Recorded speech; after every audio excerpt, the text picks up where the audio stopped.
ఈ రోజుల్లో భారీ బడ్జెట్ సినిమా చేస్తే అది విడుదలై హిట్ అయ్యే వరకు నమ్మకాలు తక్కువ. అందుకే కొందరు దర్శకులు సేఫ్ జర్నీ చేస్తున్నారు.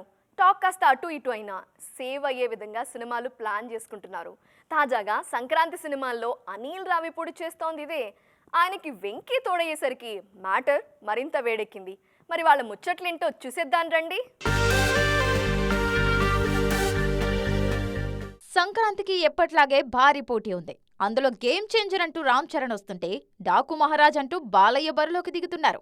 ఈ ఇద్దరితో పాటు నేనున్నానంటూ సంక్రాంతికి వస్తున్నారు వెంకీ. అనిల్ రావిపూడి దర్శకుడు కావడంతో సంక్రాంతికి వస్తున్నాం సినిమాపై అంచనాలు బాగానే ఉన్నాయి. సంక్రాంతి సినిమాల్లో చూసుకుంటే ప్రమోషన్ పరంగా కాస్త ముందే ఉన్నారు Anil Ravipudi and team.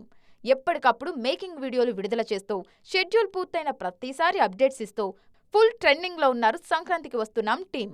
First single విషయంలోనూ రమణ గోకులను తీసుకొచ్చి మంచి హడావిడి చేశారు. ఇప్పుడు ఆ పాట విడుదలైంది.